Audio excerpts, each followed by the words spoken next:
안녕하세요. 8월 17일 화요일 아침입니다. 말씀과 함께 새롭게 오는 소망의 아침을 시작하겠습니다. 아더 핑크는 주님의 공의와 자비는 회피하거나 부정할 수 없이 광대하고 명확하다라고 이야기하고 있습니다. 욥기 20장 12절로 29절까지 말씀을 본문으로 하여 하나님을 잘 안다는 착각이라고 하는 주제로 함께 은혜를 나누기를 원합니다. 소발은 악인이 감추고 있는 악은 뱃속에서 독사의 쓸개가 되며 그가 삼킨 재물을 토하게 된다고 말합니다. 이는 가난한 자를 학대하고 자기가 세우지 않은 집을 빼앗았기 때문이라는 것입니다. 이에 하나님이 진노를 비같이 쏟으셔서 망하게 되는데 이것은 악인이 하나님께 받을 분깃이라고 합니다. 소발은 하나님이 폭력과 불법적 수단을 동원해 축적한 악인의 재물을 그냥 보고만 계시지 않고 그것을 다시 가져가실 것이라고 경고합니다. 악인은 스스로 땀을 흘리지 않고 가난한 이들을 학대하고 착취함으로 많은 부를 축적하기 때문입니다. 하지만 온갖 기쁨과 향락을 즐기려 하는 악인의 꿈은 허사가 됩니다. 그는 결코 평안한 삶을 살지 못할 것이며 그에게 기쁨과 즐거움을 주는 것들은 남아있지 않을 것입니다. 악인은 만족하게 하는 법을 모르기에 끊임없이 욕심을 내지만 그의 만족은 결코 채워지지 않을 것입니다. 오히려 그는 더 큰 몰락을 경험하게 됩니다. 그가 아무리 많은 재산을 소유하고 풍요로운 삶을 살더라도 그것은 순식간에 사라집니다. 그가 아무리 잃은 것들을 회복해보려고 노력해도 하나님은 그것을 허락하시지 않습니다. 하나님은 그에게 진노를 내리셔서 회복이 불가능할 정도의 큰 몰락을 경험하게 하십니다. 악인을 향한 하나님의 공격은 무자비하게 진행됩니다. 악인은 하나님의 공격을 피할 수 없습니다. 욥은 이전에 하나님이 군수가 되셔서 죄가 없는 자신을 향해 화살을 날리신다고 묘사한 적이 있습니다. 이에 소발은 하나님의 화살은 의인이 아니라 정확히 악인을 향한 것이며 하나님은 실수하지 않는 분임을 욥에게 암시합니다. 결국 욥이 하나님의 심판을 받을 만한 악을 저질렀기 때문에 하나님이 욥을 향해 화살을 날리신다는 것입니다. 하나님은 악인에게 남아있는 모든 것을 불로 사르십니다. 하나님의 심판으로 악인의 죄가 만천하에 드러날 것이며 하나님의 심판의 날에 그는 비참한 최후를 맞이할 것입니다. 그러기에 욥은 지금 당장 자신의 운명을 결정해야 합니다. 자신의 주장을 계속 고집하면서 악인처럼 몰락을 경험할 것이냐 아니면 친구들의 조언을 받아들여서 하나님의 심판을 피할 것이냐 이것이 오로지 욥의 선택에 달려있다고 소발은 강조합니다. 정확한 정보는 진실을 파악하는 기본 재료입니다. 정확한 원인을 제대로 알지 못하면 사람들은 그 배후에 권력 조직이나 비밀단체가 있다고 생각하는 음모론에 빠집니다. 욥의 친구 소발은 욥을 위로하기보다 추측에 불과한 일로 욥을 정죄하고 비난합니다. 소발은 욥의 반론을 무력화하고 자신의 주장을 지지하기 위해 두 가지 주장을 끌어냅니다. 첫째는 악인의 형통함이 일시적이라는 것입니다. 둘째는 악인이 많은 것을 누리는 것 같지만 참된 즐거움을 누리지 못한다는 것입니다. 오늘 본문에서 소발의 주장이 지닌 맹점이 무엇이고 성도는 하나님이 주관하시는 이 세상을 어떻게 바라보아야 하는지 살펴보아야 할 것입니다. 12절로 22절은 악인이 누리는 평안은 없습니다. 소발은 악인의 형통함이 일시적이며 악인은 기쁨과 즐거움을 영원히 누리지 못한다고 주장합니다. 악인이 악행의 결과를 달콤하게 여길지 모르지만 악의 결과는 악인을 죽이는 독이 되고 말 것이라고 합니다. 또한 악인이 비윤리적인 방법으로 재물을 얻으면 하나님이 그것을 빼앗아 버리실 것이라고 합니다. 악인이 얻은 모든 것은 그의 몸에 독처럼 작용하여 그를 죽이는 원인이 될 것입니다. 따라서 그는 삶에서 풍요로움을 누리지 못할 것입니다. 소발은 이러한 결과가 가난한 자를 학대하고 다른 사람의 것을 빼앗은 결과라고 보고 있습니다.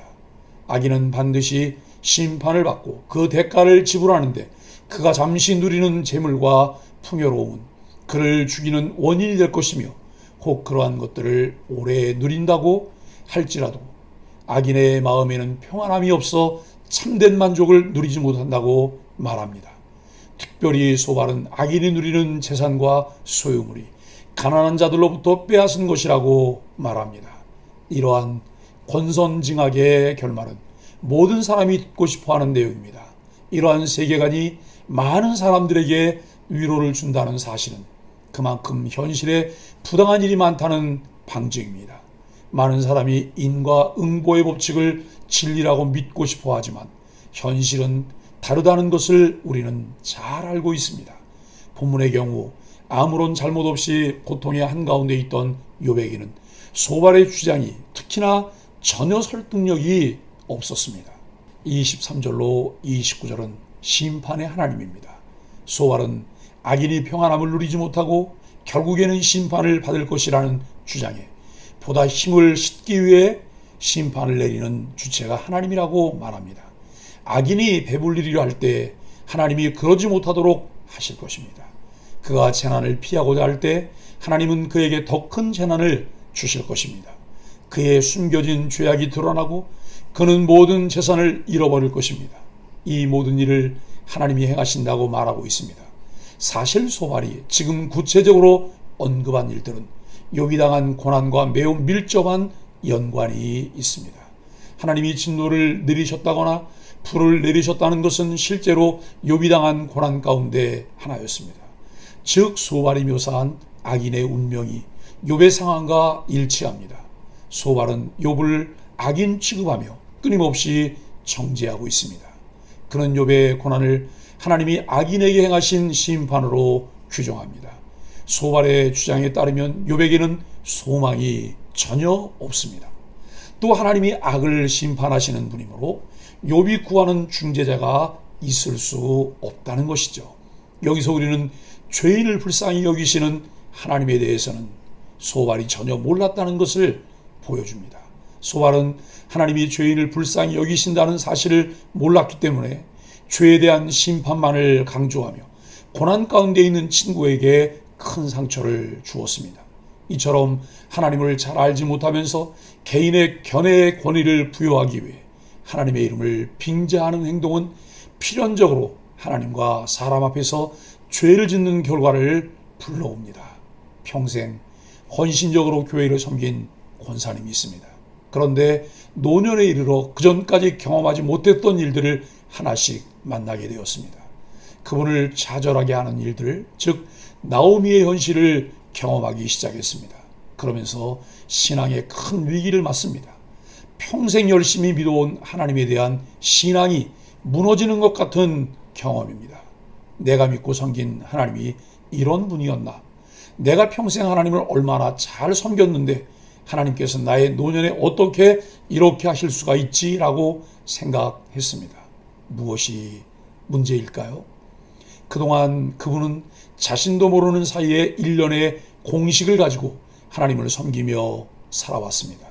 그분은 사회적으로 유능하고 신앙적으로도 훌륭한 남편을 만나 속 썩는 일이 거의 없이 살아왔습니다.